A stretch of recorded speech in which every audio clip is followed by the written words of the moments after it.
Paul O'Neill hanging out with Victoria Duffield at Fresh Radio Edmonton. Welcome. Thank you so much. And we knew you were coming from the West Coast, so we wanted to import some nicer weather here, so we did. Thank you. No, I really appreciate that. I left Toronto in a snowstorm, and so being welcomed by this this beautiful sunshine today I appreciate it, Paul. I appreciate it. We do. We like to pull out the stops to make our BC you make me friends feel special. You make me feel welcome. Well, that's good. Well, you're doing a big cross-country radio tour, visiting all kinds of radio stations. Yes. Do you like the decor in here? I do. I have to say, the setup is like super swanky. I like it. Oh, good. It's all fancy. We're getting props already. So, well, the real big reason why you're here is that you've got kind of a backstory of what you've been doing since 2012 when Shut Up and Dance was a big song on the radio. We were talking offline because we're kind of on air online. We're talking offline about some of the journey between now and then. So let's back up. Like, since 2012 in a Backstreet Boys opening tour, which was really cool. Thank you. What's been happening? There's been a lot. It's been such an adventure, and I was so excited and appreciated at the beginning to have had such great support right off the bat with Shut Up and Dance. So that was a whirlwind in itself. I mean, Juno award appearances, MMVAs, all this stuff happened so fast while I was still in high school, and I absolutely loved it. I mean, I love making music, recording, but I love performing the most. So that was such an awesome run of my first album, second album, touring with the Backstreet Boys, because I was, huge fans of them growing up, obviously. So pretty much I got to fangirl at 12 Backstreet Boys concerts across the country. Lucky you. But that was the last time I did radio visits, was for the Backstreet Boys tour. So it's been 3 years. And it was funny because some people say like, oh, how was your break? Or like, oh, because you took 3 years off. And I went, no, I didn't. It appears that way. But I have been working nonstop. So it started off with getting vocal cord surgery.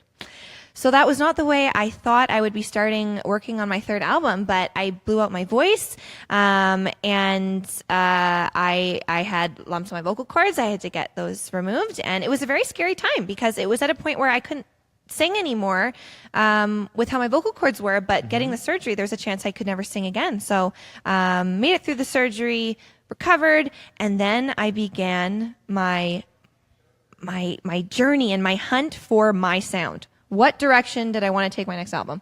See, that's the thing. Everybody assumes when they don't hear from an artist that they're taking a break, going on vacation, living the good life. Exactly. And honestly, I'm a victim of that as well, for thinking that of other artists, thinking like, oh, like, what are they doing? Like, they're taking so much time off. But it just takes that much time to know what you want to express. And growing up as a person too, and as an artist, and I was able to travel around the world. I was writing in Stockholm, Sweden a couple times, and I wanted to make sure I had the right vibe, the right sound, but also the right feelings and the right messages and stories I want to get across in my music, because I take writing, the importance of getting me across in my music.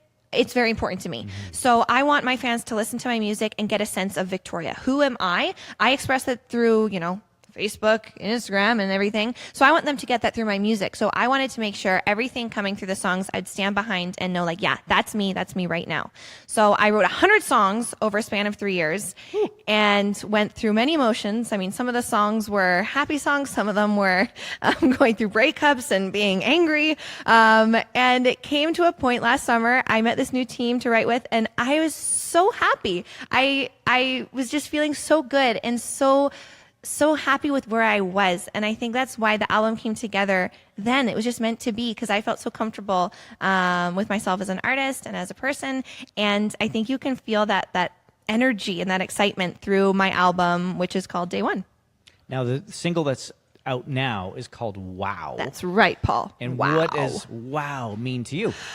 Wow is a very important song to start off the album for me. It's exactly how I wanted to start things off. Wow is about knowing how awesome you are yourself, owning it, and making sure everyone, the people around you, and especially that person that you like, sees nothing but that in you, because you aren't settling for anything less. You want that person to see you and go, wow. There's too many stories of, oh, this person isn't texting me back, or just people not feeling appreciated enough. And it's like, well, don't stand for that. Stand up for yourself. You deserve better than that. You want everyone around you to see the awesome in you. So that's You what are it was the about. CEO of your life. That's right. Totally. Exactly. Well, that's great. We need messages like that, especially now. Yeah, and it goes with the whole essence of what the album's about. As I said, it's called Day One. And yes, Day One is about a fresh start, and that is also what I'm doing. But it actually has a whole other meaning to it. It has to do with Mondays. Okay. Now, Paul, let me ask you a question. How do you feel about Mondays? It's the beginning of the week, and it's like, well, Monday is sort of like the beginning of I can see Friday eventually. Okay, exactly. So lots of people have a passion for Fridays because then it's the weekend. So I know of this, Paul. I'm speaking to you here. So I wanted to take my passion for Mondays into my album to hopefully maybe influence you to like your Mondays a little bit more. Wait, you like Monday? I love Mondays. Why do you like Mondays? Okay, because I learned this in the summer of how I get more excited about Mondays than other people, and I wanted to change this. So meeting my new team in the summer, writing with them throughout the week, Monday to Friday, and then they had to do their other projects on the weekend. So I missed them. Like, I had so much fun writing with them every day and doing what we love and songwriting and making music that the weekends I literally was sort of like, wait till Monday would come around. Monday morning, woke up, so excited, arrive at the studio, guys, it's Day One. And they're like, okay. I'm like, but it's the first day of the week. We have a whole week ahead to work together. This is so exciting. And they're like, okay. So the next Monday, I'm like, guys, it's Day One. And they're like, is this a thing? I'm like, yeah, this is a thing. I'm so excited to be here because we have a whole week to go.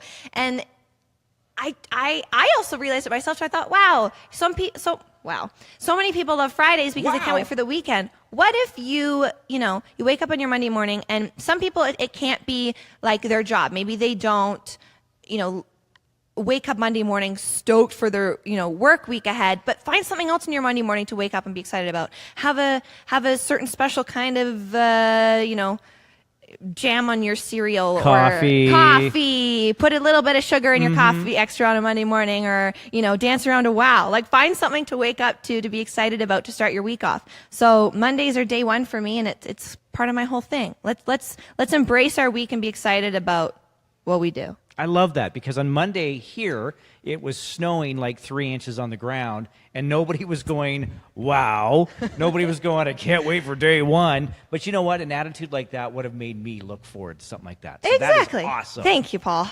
I love this. So thank you so much, Victoria Duffield. Thank you for having me. One comment before we're done. It Yeah. says, Chelsea Watson says, I got to do a meet and greet with Victoria before the Backstreet Boys show, and she was amazing. She's such a down-to-earth woman. Oh, that's so nice. Thank you, Chelsea. I really Love it. appreciate Love that. it. Love Thank the you. comments. Thank you you. can always comment on Facebook Live. So thank you. Any more comments? Yeah. Well, I'll tell you this. You probably don't remember meeting me, but I was at a different radio station, and that was when Shut Up and Dance came out, and I was like, this is the song. This is the song of 2012. And I'm so cool and stoked that we had that as our intro music. Yeah. And I was like, yeah. No, I this is appreciate awesome. it. It's been quite the journey. So having you back and having a new single called Thank Wow you. is really something to look forward to. Thank you very much. All right. Thank you very much, Fresh Radio. Thanks, guys.